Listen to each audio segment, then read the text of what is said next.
Video kali ini saya mau membahas saham INAF, KF, BRIS, dan lain-lain. Soalnya saham-saham itu sering sekali ditanyakan ke saya. Makanya saya buat aja videonya.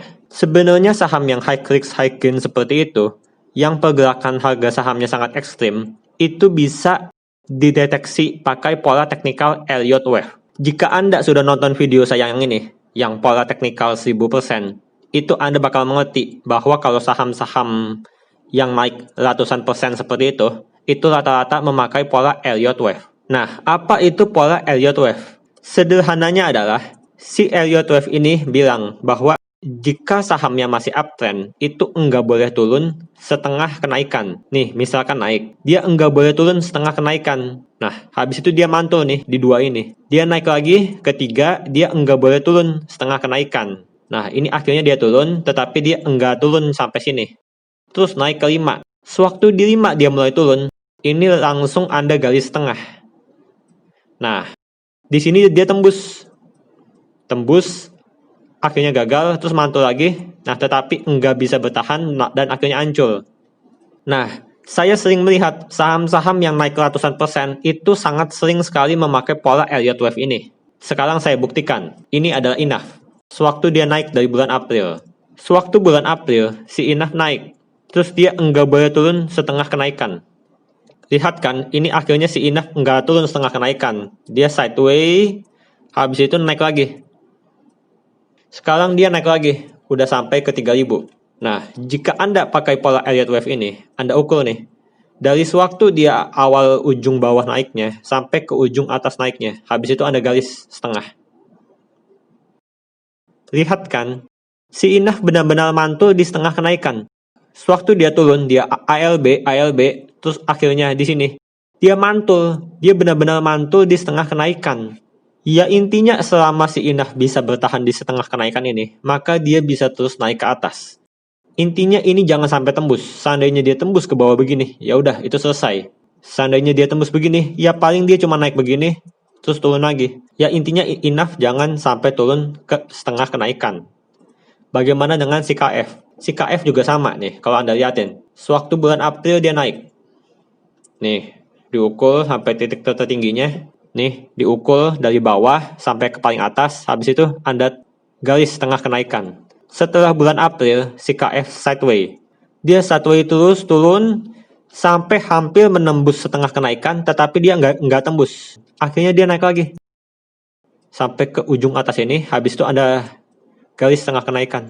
Tuh lihat tuh, si KF benar-benar mantul di setengah kenaikan ini. Sewaktu dia turun, dia ALB, dia mantul benar-benar di setengah kenaikan.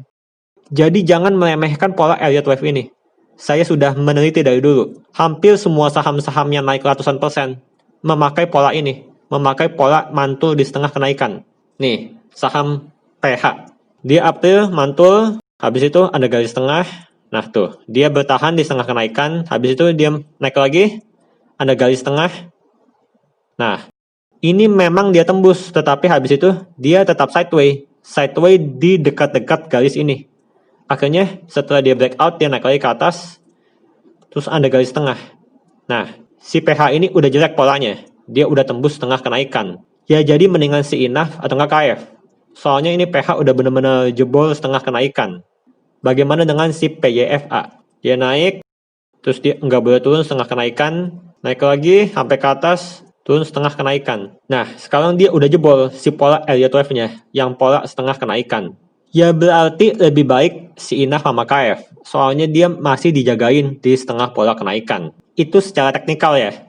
Nah, bagaimana dengan BRIS? Ini si BRIS juga masih terus bertahan di setengah kenaikan. Nih, kalau Anda lihat, dia pas bulan April naik, terus dia sideways. Lihat kan, dia bertahan di setengah kenaikan, dia naik lagi, sideways lagi, dia turun, terus benar-benar mantul di setengah kenaikan ini. Dia naik lagi, sideways, tuh, bertahan lagi, naik lagi, sideways. Sekarang dia naik lagi, terus sideways. Sekarang si BRIS masih terus bertahan. Ya kalau saya lihat, selama si BRIS bisa bertahan di atas 530, itu masih bagus secara teknikal. Soal secara fundamental, mendingan Anda lihat aja di forum Stockbit. Soalnya sering sekali orang-orang bahas fundamental BRIS di forum Stockbit setiap harinya. Saya kurang paham sama fundamentalnya BRIS, saya lebih fokus ke BBLI. Ya jadi kalau Anda mau tahu fundamental BRIS lebih baik, Anda cari info aja di forum Stockbit, oke? Ya intinya si BRIS masih bertahan di atas setengah kenaikan. Selama dia berada di atas 530, maka masih aman. Bagaimana dengan saham Krakatau Steel? Nah, ini juga bagus polanya. Dia pertama naik, terus dia bertahan tuh ya tuh. Dia bertahan setengah kenaikan. Lanjut naik, dia bertahan lagi setengah kenaikan. Lanjut naik, bertahan lagi, lanjut naik. Nah, seandainya membentuk pola begini, ini berarti dia lagi sideways. Ini soalnya si candle hijaunya belum ada. Ini berarti si kelas lagi sideways nih. Yang penting dia enggak boleh tembus. Dia enggak boleh tembus angka 350. Sekarang dia lagi sideways begini. Selama dia bisa bertahan di atas 350, maka masih bagus. Begitu buat kelas. Soalnya dia belum membentuk si candle hijau ini nih. Seandainya dia belum membentuk candle hijau begini, ya itu susah untuk mengukur setengah kenaikan dia. Ini berarti si kelas lagi sideways. Begitu buat kelas. Nah, bagaimana dengan BLPT? Ini BLPT udah saya bahas nih di video sebelumnya. Ini dulu kan BLPT naik kan. Terus dia bertahan setengah kenaikan. Terus dia naik lagi. Nah ini. Si BLPT udah jebol sini. Dia sempat jebol, terus dia naik lagi. Tetapi dia enggak kuat bertahan, terus dia jebol lagi. Seandainya udah jebol 2 kali begini, itu sepengalaman saya, itu udah hilang kekuatan untuk uptrendnya. Ya memang dia naik lagi, tapi akhirnya hancur lagi ke bawah. Nah, ini terbukti kan bahwa waspada aja. Seandainya dia udah tembus setengah kenaikan, maka waspada. Sekarang si BLPT lagi turun. Seandainya turun begini, jika Anda mau beli BLPT, maka lebih baik tunggu. Tunggu dia naik ke atas 1000. Soalnya dia harga sekarang 950. Dia ini lagi sideways. Lagi sideways di area ini nih. Nah, ini kan dulu kan dia sideways di sini. Sekarang dia benar-benar mantul di support 950. Berarti dia lagi sideways. Seandainya Anda mau aman, tungguin aja BLPT ke atas 1000. Ya seandainya BLPT tembus 1000, mungkin aja dia bisa ke 1150. Ini kan dia kan ada garis resisten nih. Mungkin aja seandainya dia tembus 1000, dia bakal naik untuk menguji garis resisten ini. Sekarang masih belum aman. Soalnya dia lagi ada di area sideways. Kalau misalkan mau sedikit lebih aman, maka tungguin sampai ke atas 1000. Ya intinya kalau Anda mau trading di saham-saham seperti itu, maka Anda harus pelajari pola Elliott Wave ini. Ini pola penting soalnya, oke? Saya sendiri sih fokusnya ke saham gold chip.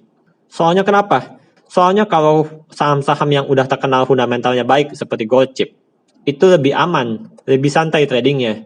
Nih, sewaktu si INAF, KFPH, PEYFA dibanting ALB 3 hari berturut-turut, ini saya saham-saham si blue chip gold chipnya malah lagi hijau. Ya paling cuma BBNI, ini baru minus 3%, ya entar juga naik lagi. Ya jadi kalau Anda mau santai, beli aja sahamnya blue chip.